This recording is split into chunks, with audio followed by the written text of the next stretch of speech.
चलिए, last year मैंने आप लोगों को कहा था, मैं बहुत फास्ट बोलूंगा, ध्यान से सुनिएगा। लास्ट ईयर मैंने आप लोगों को कहा था कि सऊदी अरेबिया अपने आप को चेंज कर रहा है।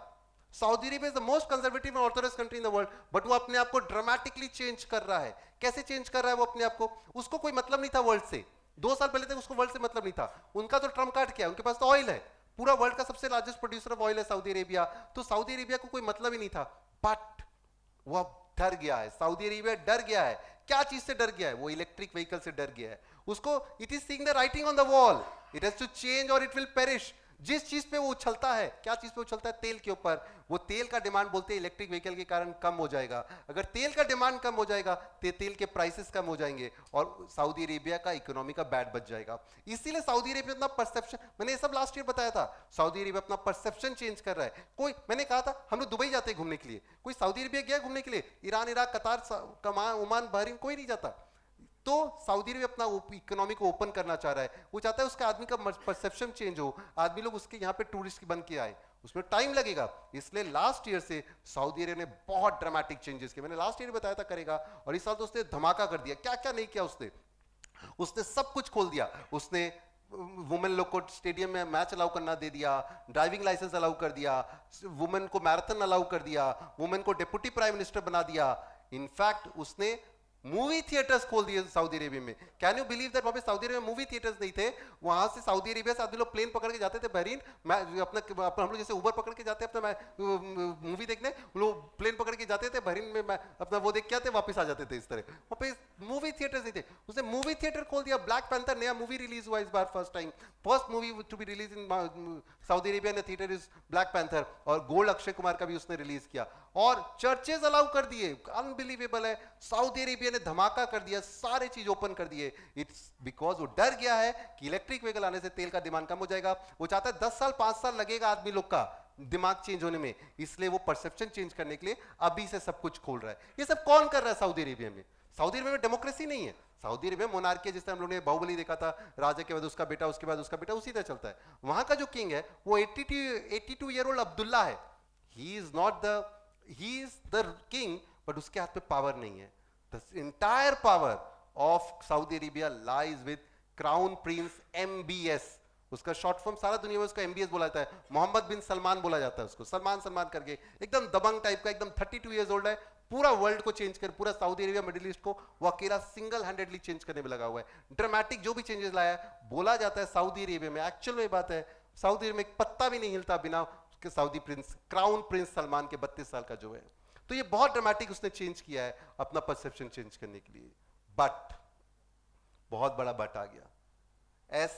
जितना भी वो कुछ कर ले, बट सऊदी अरेबिया ने अभी 1 महीना पहले बहुत बड़ा एक ठो कांड कर दिया है।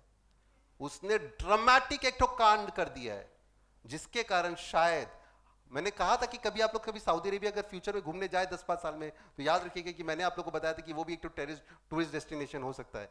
अब शायद मेरे ख्याल से कोई सऊदी अरेबिया नहीं जाएगा। 1 महीना पहले उसने ऐसा बड़ा कांड कर दिया है। It is grizzly, gruesome, savage story है। तो शायद अब कभी नहीं कोई चेंज करेगा। सब कुछ चेंज किया उसने, रंग बदला, ढंग बदला, फिर मिजाज भी बदल दिया, छोड़कर फितरत अपनी, उसने अपना हर अंदाज बदल दिया। सब कुछ चेंज किया उसने। बोलते हैं ना, बोलते आदमी लोग का फितरत नहीं चेंज हो सकता, कुछ भी कर ले, अपने को चेंज किया। वो क्या कांड किया, अब बहुत ध्यान से सुनिएगा, कंफ्यूजन नहीं हो जाए, प्लीज ध्यान से सुनिएगा। I want your attention please. Saudi Arabia का एक जर्नलिस्ट, सुनिए कंफ्यूजन नहीं हो जाए, सऊदी अरेबिया का एक जर्नलिस्ट जिसका नाम है जमाल खाशोगी। सऊदी अरेबिया का बहुत जने जानता होगा, बट पूरा स्टोरी मैं आप लोगों को बता कि हाल फिलहाल में बहुत न्यूज में है। सऊदी अरेबिया का एक जर्नलिस्ट जमाल खाशोगी, वो 60 इयर्स ओल्ड है, 59-60 इयर्स ओल्ड है। वो सऊदी अरेबिया में रहता था और सऊदी अरेबिया के लीडर लोग के, प्रिंस किंग के यही लिखता था, फॉर लिखता था। फिर कुछ 1-1.5-2 साल पहले हुआ जिसके कारण उनका क्रिटिक बन गया, एंटी हो गया, वो उनके अगेंस्ट में लिखने लग गया। जमाल अपने किंग और प्रिंस के अगेंस्ट में लिखने लग गया, क्रिटिक बन गया। ये कई जन को पसंद नहीं आया बात कि ये क्या हो रहा है, तो उसको अनकंफर्टेबल लगा सऊदी अरेबिया में। बोला नहीं यार, यहाँ पे मेरे को साथ कुछ हो सकता है। 1 साल पहले उसने सेल्फ इंपोज्ड एग्जाइल ले लिया, वनवास ले लिया। वो सऊदी अरेबिया छोड़ा और सऊदी अरेबिया छोड़ के सीधा वो अमेरिका में जाके बस गया। वो बहुत फेमस जर्नलिस्ट है, छोटा मोटा जर्नलिस्ट है, वेरी रिस्पेक्टेड जर्नलिस्ट है। 1.6 मिलियन ट्विटर पे उसके फॉलोअर्स है, 16 लाख उसके फॉलोअर्स है ट्विटर पे। हाईली रेस्पेक्टेड एंड ऑनर्ड आदमी है, और वो वॉशिंगटन पोस्ट करके अमेरिका का बहुत फेमस न्यूज़पेपर है, उसके लिए वो लिखने लग गया। जमाल, समझिएगा ठीक से, 60 years old Jamal, a journalist who went anti-critic, he went from Saudi Arabia to America and started living over there.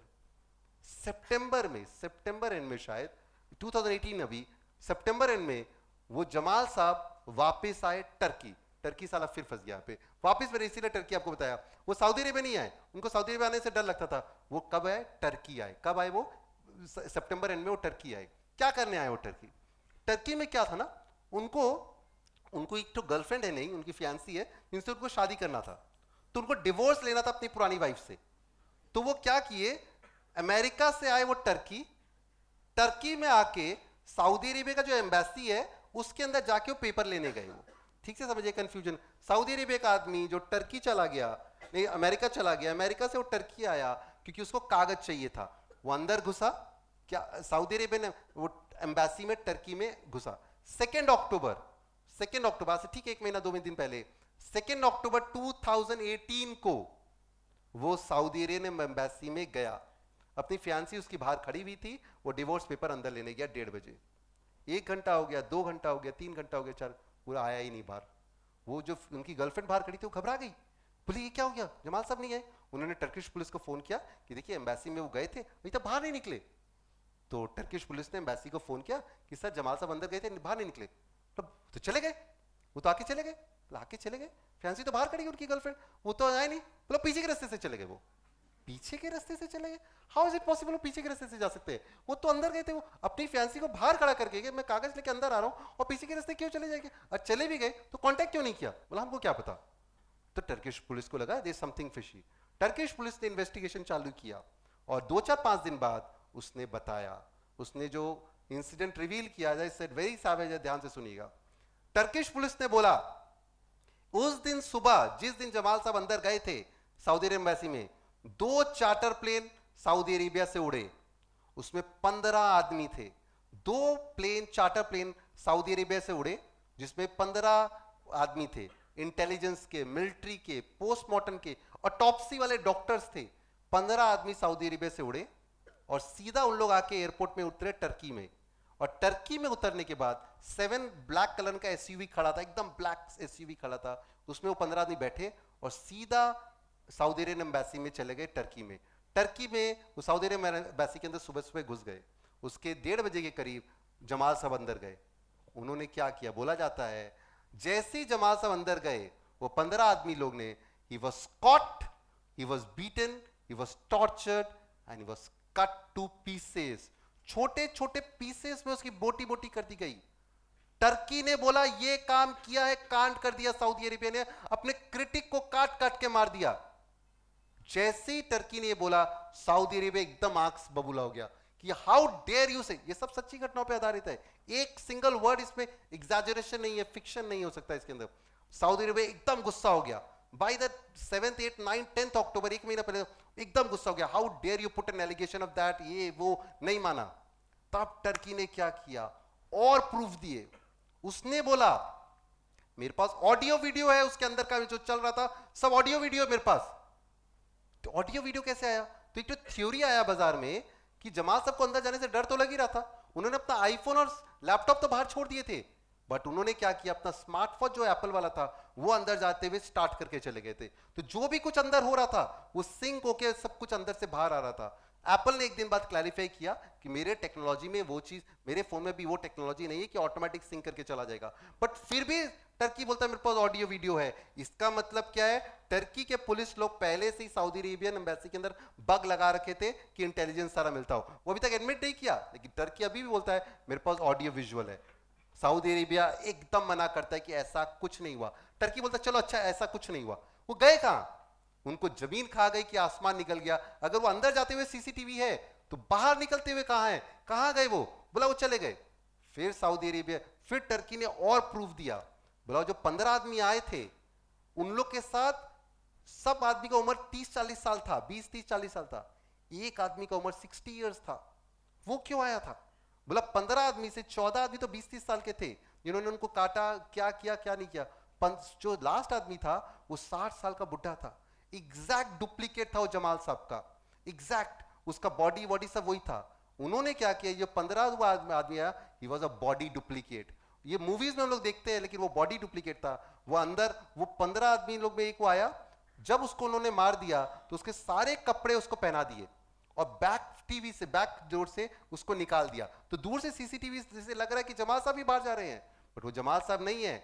बोलते हैं ना, man is known by the shoes he wear. सारे कपड़े तो उसके फिट आ गए थे, बट देखा गया कि जूता जो था वो अलग कलर का था। अंदर जाते हुए जो जूता था और जो बाहर निकलते हुए जो आदमी का दिखा रहा है, वो जूता में तफात है। इसका मतलब है कि वो सेम जमाल साहब नहीं है। फिर उसने कहा कि वो 15 आदमी जो अंदर गए, उन लोग उसी दिन 2 घंटे बाद जब जमाल साहब को मार के वो ब्लैक रंग का एसयूवी में बैठे और वापस एयरपोर्ट उसी दिन पहुंच गए। और उसी दिन उसके वो फ्लाइट खड़ा था उनके लिए 2 चार्टर प्लेन, और उसमें बैठ के वो लोग वापस पूरा कांड करके निकल गए। सऊदी अरेबिया बिल्कुल भी मानने को नहीं कि ऐसा ही कुछ हुआ है। टर्की ने कहा कि देखो तुमने क्या किया, तुमने उसी दिन सुबह जो लोकल टर्की के एम्प्लॉइज थे तुम्हारे एम्बेसी में, 2-4 क्लीनर व्लीनर, उनको उस दिन छुट्टी दे दिया और अंदर के सारे कैमरा उसी दिन खराब हो गए। What does it point out? ये तो हो नहीं सकता, too much of a coincidence है। फिर जब इतना प्रेशर आया तो 20 अक्टूबर को शायद अराउंड 18-20 अक्टूबर को सऊदी अरेबिया ने पहली बार माना कि हाँ हम लोग से गलती हो गई। वो एक्सीडेंट में अंदर वो गए थे, कोई चीज पे बाताचीती हो गया, फिस्ट फाइट में 2-4 आदमियों ने उसको मार दिया है। वो माना, लेकिन टर्की बोलता है नहीं ये एक्सीडेंट नहीं था। वो प्लेन आना, 15 आदमी को लाना, 15 आदमी गलत होना, पूरा प्लानिंग करना, इस प्री प्लान मेडिटेटेड तुम लोग ने इसका किलिंग किया है। ये छोटी मोटी बात नहीं है। इसके बाद बहुत उसके ऊपर प्रेशर पड़ा कि टर्की और बहुत सारे प्रूफ दे रहे। आज 4 तारीख हो गया है, अभी तक उसका बॉडी का कोई पता ही नहीं है वो बॉडी कहाँ है।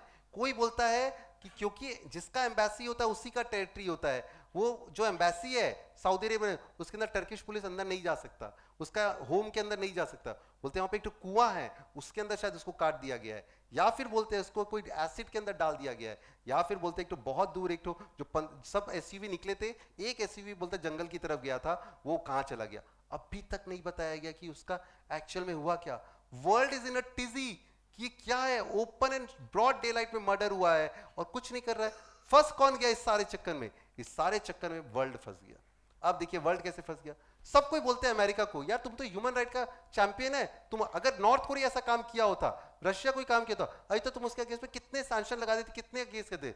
But Trump openly without any doubt वो उसने ओपनली बोल दिया कि देखो भाई सऊदी अरेबिया मेरा बहुत बड़ा पार्टनर है, बिजनेस पार्टनर है, उसने मेरे को $110 बिलियन का ऑर्डर दिया है, मैं नहीं चेंज, मैं उसके बेस पे जब तक प्रूफ नहीं मैं कुछ नहीं करूंगा। बोला इससे ज्यादा प्रूफ और क्या चाहिए? बोला नहीं, आई विल हैव टू सी। तो वो वर्ल्ड सब कोई रुका हुआ है कि क्या होगा क्या नहीं होगा, लेकिन कोई एक्शन नहीं ले पा रहा है। लास्ट में इतना जब प्रेशर पड़ना तो सऊदी अरेबिया ने तो धमकी दे दिया कि अगर तुम लोग मेरा केस में कोई भी एक्शन लिया तो मैं तेल को दाम $400 कर दूंगा, तुम लोग कुछ करना कर लेना, मैं तेल ही नहीं बेचूंगा। सबसे बड़ा it is he is acting like a don. Broad daylight में मर्डर हुआ है और फिर उसके अंदर कोई उसका बताने वाला नहीं है कि कौन है क्या नहीं है। जैसे डॉन लोग क्या करते हैं, अंडरवर्ल्ड क्या करता है, एक तो जर्नलिस्ट को खरीद लिया या पुलिस को खरीद लिया, आदमी लोग को धमका दिया। सेम वे में Saudi Arabia is right now acting proof after proof after proof. लेकिन 14 दिन हो गए, 1 महीना 2 दिन हो गए, अभी तक उसका बॉडी नहीं पता चला हुआ क्या। फिर सऊदी अरेबिया ने क्या किया, बोला कि मैंने 15 आदमी गए थे उनको मैंने अरेस्ट कर लिया, चलो मैंने गलती हो गया उन लोग से, मैंने उनको अरेस्ट कर लिया, हम लोग को पता ही नहीं था। लेकिन बोलते हैं भाई तुम्हारे सऊदी अरेबिया का क्राउन प्रिंस के ऑर्डर के बिना हमें पता नहीं हिलता, तो इसका ऑर्डर दिया किसने, who order the entire killing, वो कोई बताने को रेडी नहीं है। पॉइंट ये कि वो 15 आदमी को अरेस्ट कर लिया। वो 15 आदमी जो अरेस्ट हुए ना, उसमें से एक आदमी का एक्सीडेंटली कार डेथ में मर गया। वो जिस तरह आप लोग पिक्चर में देखते हैं गवाह को उड़ा देना, वो एक एक करके बोलते हैं सारे 15 को उड़ा दिए जाएंगे कि कोई क्राउन प्रिंस का नाम ही नहीं ले पाएगा। वो बोलते हैं ना सब मर जाएंगे सिर्फ सलमान बचेगा, तो इसीलिए उसके अंदर भी होगा कि सब के सबको खत्म हो जाएगा। As I said it is such a gruesome mystery जो हम लोग मान भी नहीं सकते हैं कि वो एक्टिंग लाइक अ डॉन है, इट्स माई वे और द हाईवे। अब थोड़ा वो कमजोर होने का लग रहा है, बहुत सारा मैंने चीज बताया कि इसके अंदर सारा जो हुआ, बट जर्नलिस्ट लोग छोड़ रहे नहीं है। वर्ल्ड के टेस्ला वेस्ला सब बोल रहे हैं कि हम लोग अब सऊदी अरेबिया से काम नहीं करेंगे। अगर वो एक तो क्रिटिक को नहीं स्टैंड कर सकता है तो कभी हम लोग को फ्यूचर में हम लोग को उड़ा देगा तो क्या होगा। Every world is, but the world is caught in two की एक तो ह्यूमन राइट देखे तो जर्नलिस्ट का देखना चाहिए, और अगर बिजनेस देखे तो सऊदी अरेबिया के संग में कुछ नहीं कर पा रहे। It is still a mystery. वे आप लोग के आगे देखिएगा जमाल का कैसे वीडियो है पूरा, कैसे मिस्ट्री सॉल्व होता है नहीं होता। ये जो मैंने आप लोग को बताया इसमें इसका एडवांटेज किसको मिला, इसका एडवांटेज फिर टर्की को मिल गया। देखिए बेचारा वो कान में बोलते हैं ना, अल्लाह मेहरबान तो गधा पहलवान। टर्की बेचारा जिसकी बैंड बज गई थी, इकोनॉमी बैठ गया था, लीरा क्रैश हो गया था, वो अचानक में लाइमलाइट में आ गया। क्योंकि ये टर्की में हुआ तो सऊदी अरेबिया उसको मना रहा है, यार किसी तरह बात को आया गया कर, खत्म कर यार किसी तरह से। इतना वाइड एविडेंस है, खत्म करे भी नहीं करे जा रहा है तो उसको बना रहे हैं। और टर्की ने देखा ये सिचुएशन राइट है, तो याद रखिए जो पिछले स्टोरी में बताया था, उसने अमेरिका का एक तो प्रीस्ट पास्टर को पकड़ लिया था, जिसके कारण अमेरिका के साथ उसका झमेला हो गया था। 10 दिन पहले उसने प्रीस्ट को बोला, जा तुम चला जा अमेरिका, मेरे को नहीं चाहिए, तुम चला जा। अब अमेरिका के साथ भी उसकी दोस्ती हो गई, तो अमेरिका उसकी दोस्ती कर लिया। सऊदी अरेबिया जो सबसे रिचेस्ट है वो उसको मना रहा है, और टर्की बीच में आराम से वो कर रहा है कि क्या करे, किस तरह से वो भी बात दबाएगा। वो स्ट्रांगली कोई बोल ही नहीं सक रहा कि किंग सलमान है, क्राउन प्रिंस सलमान है, कौन है, बट कुछ तो है। और ये जो पूरा बड़ा कांड हो गया है, इसके कारण सारा दुनिया फंस गया है। ह्यूमन, उसकी जो वाइफ है, जो उसकी फियांसी है, वो बोलती है अरे जो किया किया, इट इज बेटर उसका बॉडी तो दे दो, I let us have a honourable burial for him. आज तक ये नहीं पता चला इसका पोजीशन क्या है। ये जो इतना डेडली मैंने आप लोगों को बताया, मैं इसको इसका आपको पीपीटी दिखाता हूं। It is like a story straight out of Bond and Agatha Christie. Bond में एक्शन है, अगाथा क्रिस्टी में मिस्ट्री होता है। ये दोनों इतना deadly combination, but as I said unfortunately it is a true story. मैं आप लोग को इसके अंदर एवर चेंजिंग स्टोरी, एक जन बोलते हैं टर्की ने ये कहा कि एक अमेरिकन पॉलिटिशियन ने कहा, when you go to a fight you might bring a gun, when you go to a fight you might bring a gun, but when you go to fight you don't bring a saw bone. वो जो आदमी लोग थे उन लोग saw bone, मतलब bones काटने का आरी भी लेके आए थे अपने साथ, कि उसको काट काट के डाला गया किस तरह से। अनबिलीवेबल है द एंटायर स्टोरी। इसलिए मैंने कहा ऐसा कांड कर लिया है कि शायद उसका फितरत कभी चेंज नहीं हुआ।